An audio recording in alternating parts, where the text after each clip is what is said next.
There is a city on the Atlantic coast of Europe that sits at the edge of the world, or at least at the edge of the world as people understood it before 1492. Lisbon, Lisboa, the capital of Portugal.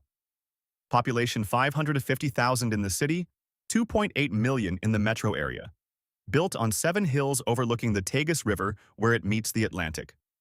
The city from which Vasco da Gama sailed to India in 1497, from which Ferdinand Magellan's fleet left for the first circumnavigation of the globe in 1519, from which the Portuguese Empire stretched from Brazil to Mozambique to Goa. Lisbon. Where the pastry was invented by accident, the fish came from someone else's ocean, and the city has been telling its own story from the edge of the Atlantic for 800 years. In the 18th century, the monks of the Jerónimos Monastery in Belém, the western parish of Lisbon, on the banks of the Tagus, had a laundry problem that accidentally became a culinary one. Portuguese convents and monasteries used large quantities of egg whites for a specific purpose, starching the habits and robes of the clergy. The process required enormous amounts of egg whites, beaten and applied to fabric to stiffen it. This left an enormous surplus of egg yolks, dozens of them, daily, with nowhere to go. The monks began experimenting with pastry. They combined the egg yolks with sugar, cream, and flaky pastry shells, baking them in small tins. The monks of the monastery soon created a secret recipe to perfect their custard tarts, which they began selling as a means of creating income to support the monastery. Then came the Revolution. As a result of the 1820 Liberal Revolution, all convents and monasteries in Portugal were shut down in 1834, the clergy and laborers expelled. In an attempt at survival, someone from the monastery offered sweet pastries for sale in the shop. The monks needed money. They had a recipe. Next to the monastery was a sugar-cane refinery with a small general store. The recipe was sold. In 1837, Pasto de Belém welcomes hundreds of thousands of visitors annually, a short walk from the Jerónimos Monastery, selling over 20,000 tarts daily. Only 3 people know how to make it exactly right, so secret indeed that it has remained unchanged since the time of the monks. The recipe is so closely guarded that it's even prepared in a separate, secret room away from prying eyes. The pastel de nata, the custard tart with the flaky shell, the slightly caramelized top, the dusting of cinnamon and powdered sugar, spread from Belém to the rest of Lisbon, to the rest of Portugal, to the Portuguese diaspora in Brazil and Macau and Mozambique and the United States. Every version is a copy of something prepared in a locked room in Belém that only 3 people can enter. Portugal is a maritime nation, a country that built its empire on the sea, that sent its ships to every ocean on earth, that considers the ocean its identity. And yet the fish most central to Portuguese food culture is not caught in Portuguese waters. Bacalhau, salt cod, is the foundation of Portuguese cuisine. There is a saying in Portugal: there are 365 ways to prepare bacalhau, one for every day of the year. Food historians have documented over 1,000 recipes. The fish appears in soups, in stews, in baked casseroles, in fritters, in salads, in croquettes. It appears at Christmas and at Easter and at every family gathering of any significance. It is the fish that Portugal considers its own. The cod does not live in the waters off Portugal. It lives in the cold North Atlantic, off Newfoundland, off Iceland, off Norway. Portuguese fishermen began sailing to the Grand Banks of Newfoundland in the early 16th century, shortly after the routes were established by explorers. They caught the cod, salted it heavily on the ships to preserve it on the long voyage home, and brought it back to Portugal, where it was dried and sold. The salt and the drying transformed the cod completely. Fresh cod is mild and flaky. Bacalhau is dense, intensely flavored, with a concentration of taste that fresh fish cannot match. It requires soaking for 24 to 48 hours before cooking to remove the excess salt. The soaking water is changed multiple times. Then the fish is cooked, boiled and flaked for bacalhau à brás, the scrambled egg and potato preparation, baked in cream for bacalhau com natas, grilled over charcoal for bacalhau à lagareiro. Bacalhau à brás, the classic Lisbon preparation, is shredded salt cod, cooked with fine-cut fried potatoes and scrambled eggs, finished with black olives and fresh parsley. There is a sandwich in Lisbon that costs almost nothing, takes 30 seconds to assemble, and has been feeding the city's workers and students and late-night wanderers for generations. A biffana is a pork sandwich, a thin slice of pork, marinated in white wine, garlic, paprika, and piri, cooked quickly in the same marinade until the meat is tender and the sauce has reduced. Served in a soft white roll called a papo seco, with mustard or piri sauce, or both. The roll is not toasted. The pork is added hot, directly from the pan, and the roll softens slightly from the heat and the sauce. The biffana is the working lunch, the 3 p.m. snack, the thing you eat standing at a counter in a Lisbon cafe that has been serving the same biffana for 40 years. It is available everywhere, at traditional tascas, at stadium concession stands, at the kiosks in Lisbon's parks. It is the sandwich that Lisbon keeps for itself. Rarely found outside Portugal, deeply embedded in the city's daily eating life.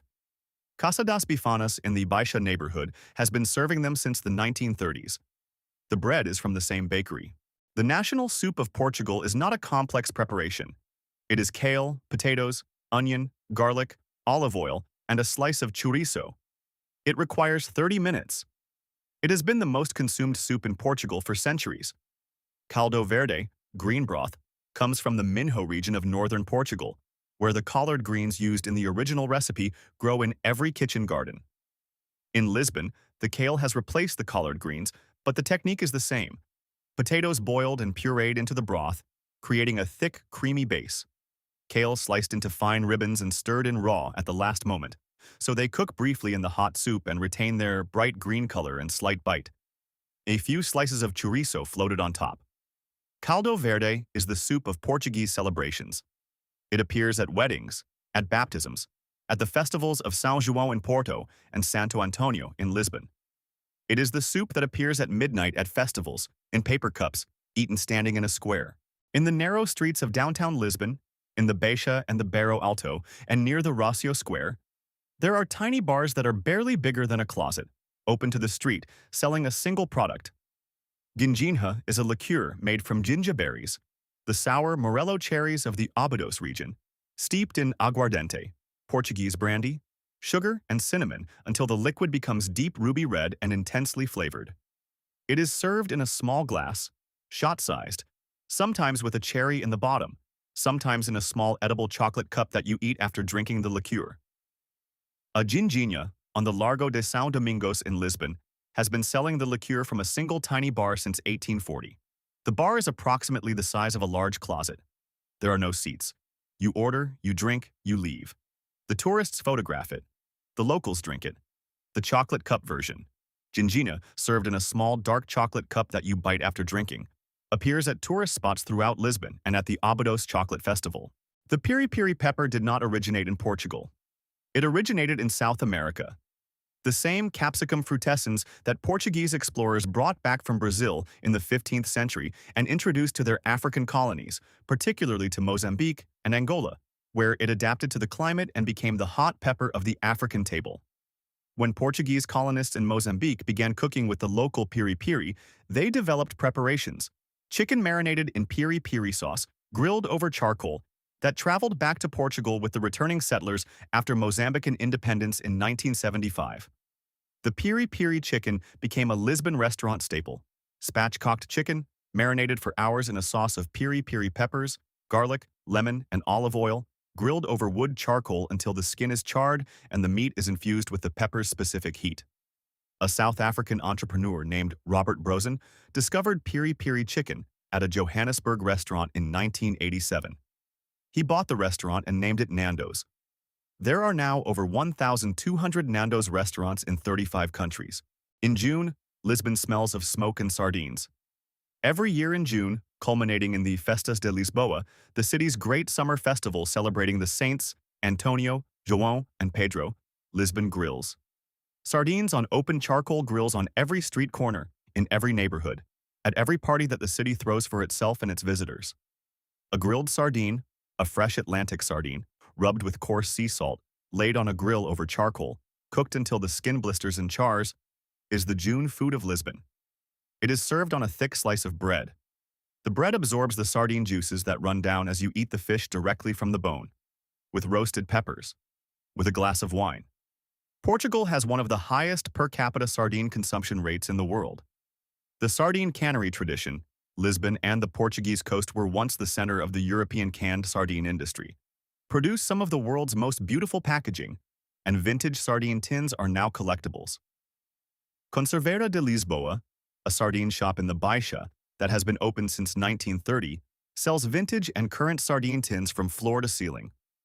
The best quality Portuguese sardines are still packed in olive oil, aged in the can, and sold as premium products. There is a clam preparation in Lisbon so specifically associated with the city that it bears the name of a Portuguese poet. Ameioas a Bulhão Pato, clams in the style of Bulhão Pato, is clams cooked in a wide pan with olive oil, garlic, white wine, lemon juice, and fresh cilantro. The clams open in the heat. Their brine releases into the oil and wine, creating a broth that is simultaneously oceanic and herbaceous. The cilantro, used abundantly in Lisbon, cooking in a way that is unusual in the rest of Europe, floats on top and perfumes every bite. Raimundo Antonio de Bulhão Pato was a 19th-century Portuguese poet who was known, among other things, for his enthusiastic appreciation of food. The story most often told is that a Lisbon chef named the clam dish after the poet as a tribute to his gastronomy, or possibly that the poet himself suggested the preparation that now bears his name. The attribution may be legend. The dish is real. Ameioas a Bulhão Pato appears at every traditional Lisbon seafood restaurant. Portuguese coffee culture is specific, serious, and not particularly interested in the Italian terminology that dominates global coffee conversation. A galão is a Portuguese coffee drink. Strong espresso diluted with foamy steamed milk to approximately 1/4 coffee, 3/4 milk, served in a tall glass. It is lighter than a latte, less foam-heavy than a cappuccino, more milky than a cortado. It occupies its own category, the Portuguese category, and is served in the tall glass at every pastelaria in Lisbon from morning through afternoon. The galão is the coffee of the Lisbon morning routine, ordered at the counter of a pastelaria, consumed standing or seated at a small marble table, accompanied by a pastel de nata. The interaction takes 5 minutes. The coffee costs under €2. The pastelaria has been making both for 40 years without adjusting either recipe. Lisbon built its food from the edge of everything. The pastry that the monks invented because they had too many egg yolks is sold 20,000 times per day from a bakery that has been open since 1837, from a recipe prepared in a room that only 3 people can enter.